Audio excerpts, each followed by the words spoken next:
News is coming out fast and furious, and it's hard to digest it all with all the different stories. We have a breaking story that I have about 20 minutes to cover.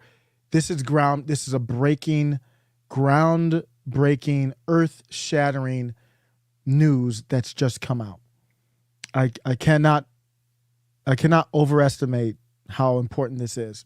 I don't know if it will blow up. I mean, there's a lot of important news that just gets, kind of squashed.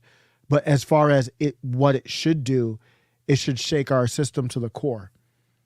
I think we have definitive proof with beyond reasonable doubt that our government has colluded with social media in a violation of our First Amendment rights. I am willing to say that we are at the point where we have evidence of that, and basically I'm close to being able to say it's a fact. What's the news? Let's start with Twitter. If you go on Twitter, trending was DHS leaks. That's what was trending on Twitter. Jack Posovic says, and this is through Post Millennial, DHS leaks. Starting in 2020, DHS began meeting with Twitter, Facebook, Wikipedia, and more monthly to coordinate content moderation efforts. The original story, I believe the original story came from The Intercept, from some reporters that I don't particularly rock with often, but it looks like they did good work. What I'm thinking is Elon Musk's purchase of Twitter going through is this, to me, this is a domino effect. I know this came from a lawsuit here, so don't get me wrong, but I think when you see The Intercept, because The Intercept's not what it was under Glenn Greenwald, I think there's something like we got to get ahead of the story type stuff, because these were leaked out. Darren Beatty talked about it. Darren Beatty said that, and he was talking about how important this was. The DHS is the tip of the spear when it comes to the domestic war on terror. That means war on you and me. They're talking about us. Derek Beatty referenced his article. This goes back to the Nina Jankowicz stuff. The DHS is currently aiding in Biden's disaster at the border and arrogates itself to the right to censor disinformation on immigration. Great replacement theory is a national security threat. So that's what they're looking at here. It's a critical story. There's more stuff coming out. Emails. So this is live news. I have the Intercept article, but I'm just covering this as live news at this point. It's just so much. I was talking to Ray, friend of the show, yesterday. Check out Ray Studios channel. And we had a great conversation last night. And Ray was like, he was talking about just the Nancy P. Paul P. story. The news is just, he's like, I can't even it's just confusing. It's too much news. I'm trying to aggregate it myself. But here we go. Li Fang tweets, the emails and documents show close collaboration between, this is Department of Homeland Security. Now keep in mind, the head of the J6 committee, Benny Thompson, is also, I believe, the head of the Homeland Security Committee as well. So I'm going to look that up to get a confirmation in a second. Twitter's Vijaya Gadde, fired by Elon Musk last week, met monthly with DHS to discuss censorship plans. What else do we need to, I mean, when I say, I still get pushback when I say the social media companies are an extension of the government. They are an unofficial government branch. They're an unofficial part of the administrative state. And a lot of the people we're talking about, Microsoft exec text DHS, the Microsoft exec CEO was ex-government. They met monthly with the Department of Homeland Security to discuss censorship plans together, just out in the open. I mean, they didn't announce it, but I mean, they did not really trying to hide it too well. Microsoft exec texted DHS, platforms have got to get comfortable with government. This goes back to the Time article. When the Time article came out, I said that was like the OJ if I did it. They were admitting it in my opinion, admitting what they did and justifying it. They wanted claps. They wanted yes, queen moments. And I think it was also to get ahead of all this. This is the number one thing, because this is squashing free speech. Not the pandemic, not immigration. This should be the number one thing for MAGA to be concerned about. How do you get ahead in 2024? How do you assure things are on the up and up if you can't protect people's free speech to expose and discuss what they want to discuss? Unbelievable. This is a hell of a breaking story here.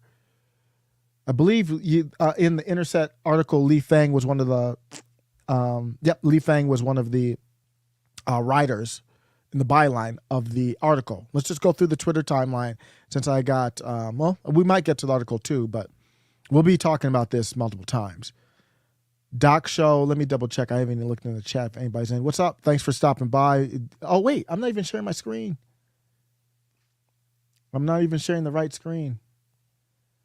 Okay. That's why I got to monitor my my own stuff here. Thanks for coming through. I got a hard out at 1 Mountain Time. What was that? Okay, let me get this up here. Live breaking news, breaking news. Huge news if you care about this lane. If you watch this channel, you probably do. Li Fang says, Doc Show, Facebook and Twitter closely collaborating with Department of Homeland Security, FBI to police disinfo. Plans to expand censorship on topics like withdrawal from Afghanistan, origins of the pandemic, info that undermines trust in financial institutions. So you see, when they were going to do the Disinformation Governance Board, they were probably like, we already been doing it. You guys all got in an uproar. They got to be like, if they only knew, it's been already happening. And you won't guess who signed off on it. Well, who signed off on it happened. I'm not blaming, but we do have to note this. Going to the Intercept article now. The stepped-up counter-disinformation effort began in 2018 following high-profile hacking incidents of U.S. firms. So you have these high-profile hacking incidents. Remember, these were the big ones. These were huge stuff. The SolarWinds stuff. Let's go over to the SolarWinds stuff real quick. So it makes you wonder, don't let a good crisis go to waste. Like, I don't know. I was talking to Ray Studios. I don't think the Paul P thing was a planned thing, but it turned into a crisis for them. But don't let it go to waste. Use it as why you need to hate people who listen to Tim Pool. Believe that or not. The LA Times put in the article that the person that allegedly was sharing hammers in multiple ways, allegedly, with Paul P., they were cosplaying Thor. You know, when they were cosplaying Thor before the cops arrived, allegedly, in their underwear. When that was going on, so they let that happen, and they're going to say it's a crisis, and it could be a crisis, could bring embarrassing things or even more, worse. Don't let it go to waste. Take it and look at it. Oh, this dude might have listened to Tim Pool and Glenn Beck. Oh, he listened to Tim Pool. Oh, you think Tim Pool radicalizes people? The only thing Tim Pool is radicalizing people to is to run to the grocery store to buy a loaf of Wonder Bread. He's milquetoast. He's a milquetoast classic liberal. And the same thing here, it looks like a worst nightmare cyber attack, the untold story of the SolarWinds hack. So remember, this was that huge hack. Who got hacked here in this? I forgot which. It was a bunch of companies got hacked. They believe it was Russian intelligence. So out of that, just like what happens 9/11, crisis happens. Oh, then we do all these unconstitutional act, Patriot Act, all this kind of stuff, create the DHS. Then this stepped up after the SolarWinds attack when Congress passed and President Donald Trump signed the Cybersecurity and Infrastructure Security Agency Act, forming a new wing of the DHS. Do you get why I rock with libertarians now? I'm not against Don Dada. But are we learning from this? We don't need any new agencies. We need to dismantle through the political process. If they say, can we create a new? No. I think we could do, no. Unless it's dismantling, no. Stop it. Donald Trump created a more powerful administrative state that ended up in 2020 going after him. He signed it. Not blaming him. I'm just saying we got to learn from this. And when people are talking about, well, the midterms are coming up, why are you talking about libertarians? Because they could take votes from Republican. Good. Take votes for some of them. Not Blake Masters, not Carrie Lake, not Marjorie Taylor Greene, Dr. Oz. Take his votes. Brian Kemp, get him. Come here. We have to pick and choose. Look at this. And this is not the only time he signed off on stuff that ended up going to his own demise. Remember what happened with the librarian that came after him with the National Archives? He signed off on that because it was supposed to be against Clinton, and then they used it against him. I'm not knocking him. I'm saying they were taking advantage of him. The whole administrative state, all those 40,000 plus employees that are hard to fire, but they were trying to do it with the Schedule F. They all were in the same cahoots for the most part against him, even including Fucci and all those, Dr. Fucci and all of them. Let me go back to the Twitter because I'm not going to be able to lay out that article. That article, I cannot skip a paragraph in that article. I have to do a separate video breaking that down, and I don't care how long it takes. So Li Fang broke that. Hell of a story. Go to The Intercept. It's ASAP. Whew. FBI agent Laura Demlow was in communications with Facebook that led to the suppression of that laptop over the false allegation that it was disinfo. So they were in communications. This year, she met with Twitter DHS to stress we need a media infrastructure that is held accountable. So you see why I think now, why I always thought, why would they give it to Elon? They'd figure some way, but maybe Elon outchessed them. I don't know. But Elon's got to watch his back. Everybody got to watch their back. This is the receipts that Li Fang said here. Pursuant to the third-party subpoena, Meta has identified the FBI's as supervised by Laura Demlow and Elvis Chan as involved in the communications between the FBI and Meta that led to the Facebook suppression of the Hunter laptop story. And then here's the inner meeting notes. Some of it is redacted. But it says here, let me see which part I really need to read here. Okay, there was discussion between team members related to organizational information sharing between public-private sector, how to collaborate across channels, driving resiliency, building and education about MDM. MDM is misinformation, disinformation, malinformation. They got an acronym for it. With FBI focus on foreign efforts, how do we disentangle foreign actors embedded in the misinformation process? And what is the government's strategic approach related to this? Ms. Demlow was asked to provide her thoughts or to define a goal for approaching this misinformation, and she mentioned resiliency. She stated, we need a media infrastructure that is held accountable. We need to early educate the populace, and that today critical thinking seems to be a problem currently. Senior advisor for Homeland Security and director of the Defending Democratic Institution Center for Strategic and International Studies stated that civics education should be provided at all ages.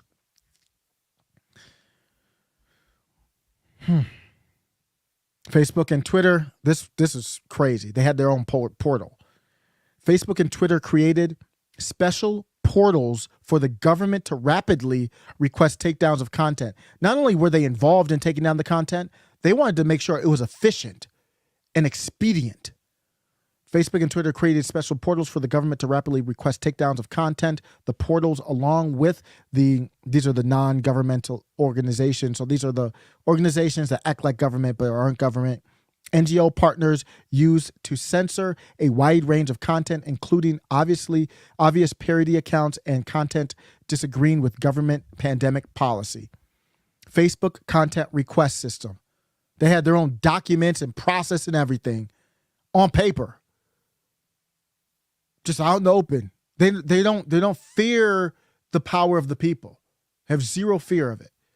They know something we don't know. They feel comfortable. Or maybe that's why Vijay Gandhi was crying. She was crying in April when she knew Elon was buying it. Even though it hadn't gone through, she was crying in tears to her people. Maybe that's why she was crying in tears, because all this stuff is going to come out. And there's no way, she couldn't see a path to stop it from coming out. I'm going to do 2 more minutes and look at the comments. I have to look at the comments now, and then I'll be out in 7 minutes. The emails and documents show close collaboration. I think I read this one here with Vijay Gandhi. This is the one I started with. So here's the receipt. I didn't read the receipts. Thanks so much. Really appreciate it. And sorry it didn't ring last week. Did think you were on the call this week, just trying to get us in a place where Fed can work with platforms to better understand the misdis trends so relevant agencies can try to pre-bunk, not debunk, pre-bunk. So now the Paul Pelosi stuff comes up, and they're probably like, Twitter's a loose cannon right now. They got memes going. They're doing Halloween costumes and I hope everybody's okay. I mean, I hope, from what we heard, there will be a good recovery. That's not the point. The point is people are out here asking questions, getting nosy. How do you pre-bunk? Debunk is useful. Not our mission, but was looking to play a coordinated role. So not every DA is independently reaching out to department agencies, reaching out to platforms which could cause a lot of chaos. So they had to coordinate it because the government is just like a big corporation. You got so many people doing this and that, and it's just you can just get your messages crossed, and if you don't coordinate it, then it won't work. It's just a mess. Was on the call. The coordination is greatly appreciated. Was disappointed that platforms, including us, didn't offer more. We'll get there. And sector leadership had zero questions. We'll get there, and that kind of leadership really helps. Platforms have got to get more comfortable with government. It's really interesting how hesitant they remain. Again, Microsoft included. That was I believe it was the CEO of Microsoft. It's in the article, who was X. Let me just look it up here because it's just too important to hem and haw, especially when I got the actual receipts, like literally right here. Let me see. The Microsoft, I think it was the CEO, Matt Masterson. Let me see. Platforms have to get that. Microsoft exec, not the CEO, but Microsoft executive Matt Masterson, a former DHS official. I did a whole video about all the incestuous behavior between the government and ex-employees, ex-CIA, ex-intelligence, ex-army, ex-military, ex-FBI, ex-DHS, all riddled at the highest levels of every single one of these or what you purport, people, not you, purport to be private industries. So I'm going to be out. I just want to see the vibe. Like, do y'all care about this? What's going on? I got a couple minutes, so I'll be out here. School of Roll, thank you for coming by. Hello. Oh, did Tim Pool go live? Wow.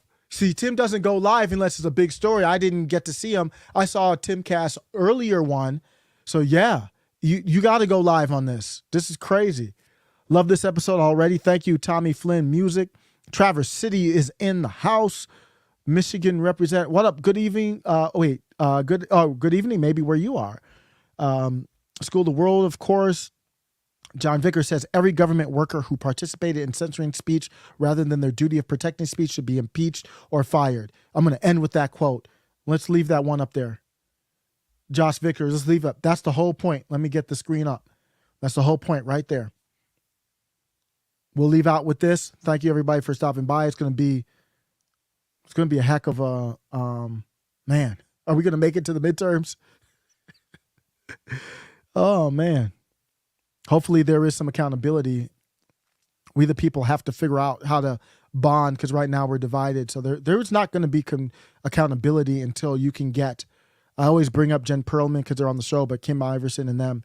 If we can't come together in some type of strength with those type of people, and we're not. You're not going to see accountability. We don't have the power. Even MAGA as it is now doesn't have the power. You need more. But I think we'll get there. I'm white-pilled about it. Let's get that election going. I don't think it's overstating to say that in many ways your life depends on it. So I don't want to be startled already. Enjoy your life. My kid played flag football this weekend, got a touchdown, proud papa. But I'm not going to ignore these topics. Let me know what you think. Take care.